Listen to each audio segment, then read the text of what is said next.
Zheng Zhu is a human Chinese male. Most other details of his physical form are unknown. He likely had black hair and was tall, around 7 foot. He went by many names, including Wenwu and Fu Manchu, and many more, but will be going by his legitimate name, or so we think, Zheng Zhu.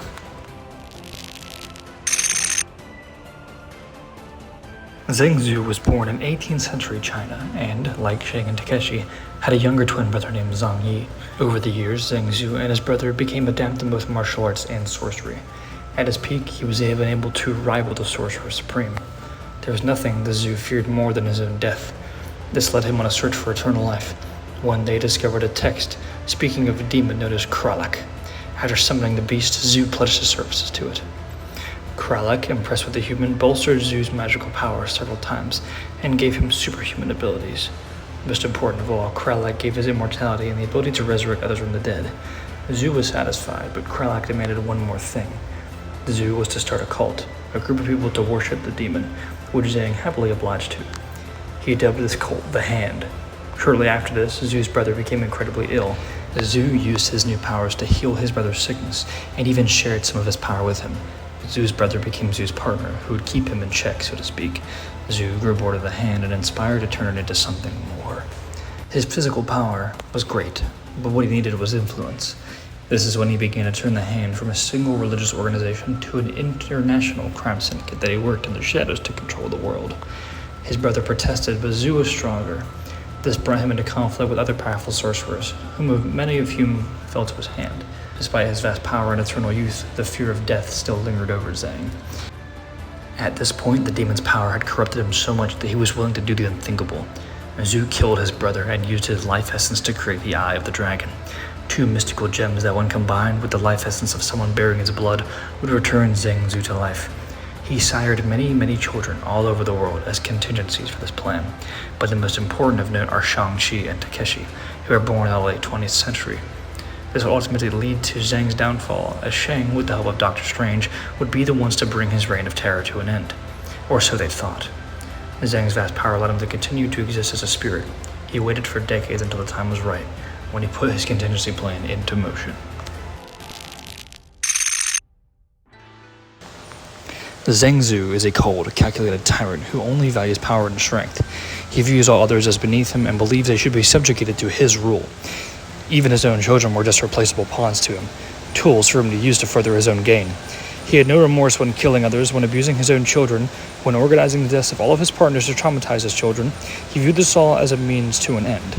There was a point where he cared for his brother, but eventually his fear of death outgrew his love.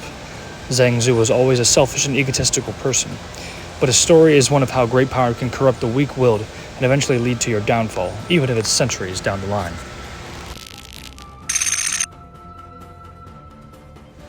In his prime, Zheng Zhu was capable of being a Tier 6 metahuman, having the magic powers to cause great damage to Earth. However, from what we have visibly seen of his modern incarnation, we will consider him a Tier 4, as being able to destroy buildings and possibly even cities. All information regarding his powers was gathered by first-hand accounts of the heroes for hire who faced him in 2023. It is of note that he was weakened in this form after being dead for several centuries and was possessing the body of his son Takeshi. At his peak, he likely had access to a plethora of other powerful sorcerer techniques. Much like his sons Shang-Chi and Takeshi, Zheng Zhu is an excellent martial artist, having learned many of the ancient Chinese arts and having taught both of them to his son.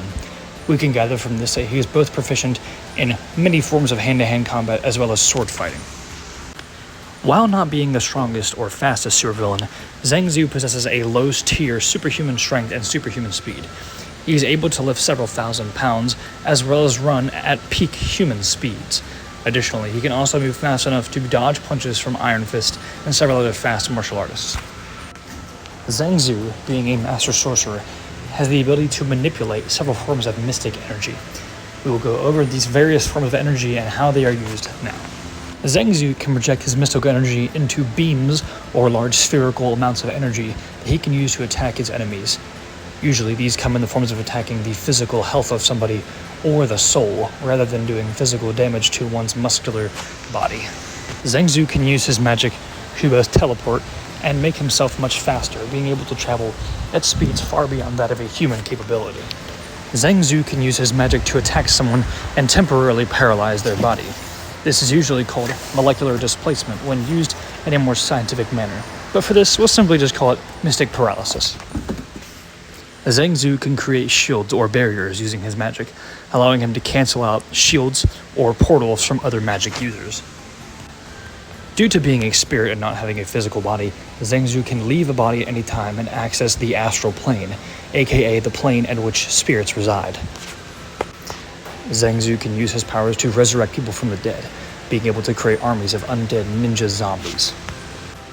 And last but not least, Zheng Zhu, while having a physical body, is immortal, unless he is taken out from his mortal coil.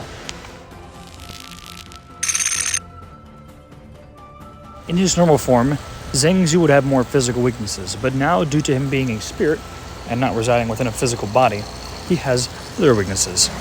For one, if Zheng Zhu is not inhabiting a human body or a physical form, he cannot do physical damage to anyone in the real plane, as his body will no longer produce magic.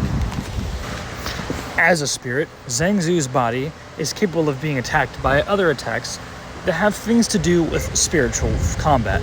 For example, if he was attacked by something such as the penance stare, it wouldn't have a body to attack, but it could very well attack his soul.